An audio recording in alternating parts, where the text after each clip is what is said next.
కూడా జాయిన్ అయ్యారు. కీర్తన గారు నమస్తే వర్మ గారు. నమస్తే అండి. ఏంటి మీ రోజక్క గారు, మీరు చాలా ప్రేమగా పిలుచుకుంటే రోజక్క గారు మీ ఏరియాలోనే లోకేష్ గారిని టార్గెట్ చేసి మాట్లాడడం, అలాగే పవన్ కళ్యాణ్ గారు లోకేష్ గారిని తిట్టారట. 29 కాదు 34 కూడా మనం కలిసి వెళ్తాం, 15 సంవత్సరాలు మన బంధం ఉంటుంది, ఇలాగే మనం ముందుకు సాగుతాము అని. ఏం జరుగుతుంది? ముందుగా మీకు ప్యానెల్లో పెద్దలందరికీ అలాగే 99 వీక్షకులకు నమస్కారం సార్. రోజా గారు ఎక్కడైనా కూడా సమస్య మీద పోరాడుతూ సమస్య కోసం మాట్లాడితే ఎవరు ఆమెను విమర్శించే మాటలేదు చేయరు సార్.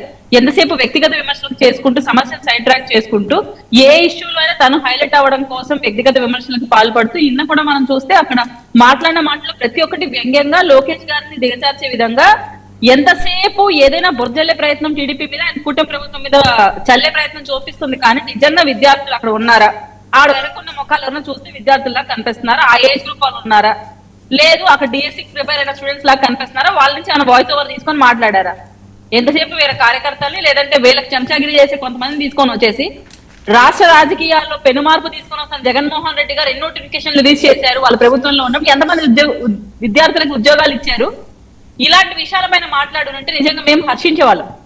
అలాంటివి ఏమీ లేకుండా జాబ్ క్యాలెండర్ పేరుతో మోసం చేసి వాళ్ళున్న 5 ఏళ్ళు కేవలం వాలంటీర్ ఉద్యోగాలని, కాంట్రాక్ట్ బేస్ ఉద్యోగాలని చూపించుకుంటూ ఈ రోజు వచ్చి డిఎస్సి నోటిఫికేషన్ లో జరిగిన తప్పుల్ని, అవకతవకల్ని దాన్ని ఎండగడుతూ మాట్లాడితే మళ్ళీ మీ ప్రభుత్వంలో చేసిన దానికి ఏంటి?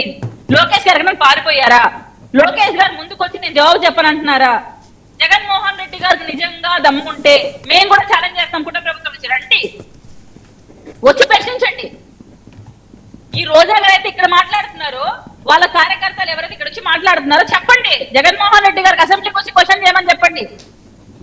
నోటిఫికేషన్ ఎందుకు మీ ప్రభుత్వంలో రిలీజ్ అయ్యాయి?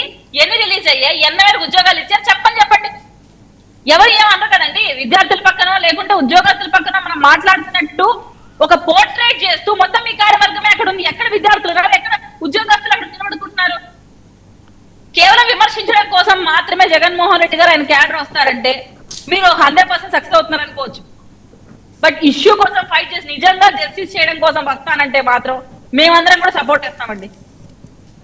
ఆవిడ మాట్లాడే ప్రతి మాట వ్యక్తిగత విమర్శే. ఆమె తీసుకున్న ప్రతి టాపిక్ వ్యక్తిగతంగా ఆమె హైలైట్ అవ్వడం కోసం చూసుకుంటుంది. ఎక్కడ కూడా డిఎస్సి నోటిఫికేషన్ లీకేజ్ గురించో అక్కడ జరుగుతున్న తప్పుల గురించో లోకేష్ గారిని ప్రశ్నించంటే నాకైతే కనిపించటం లేదు.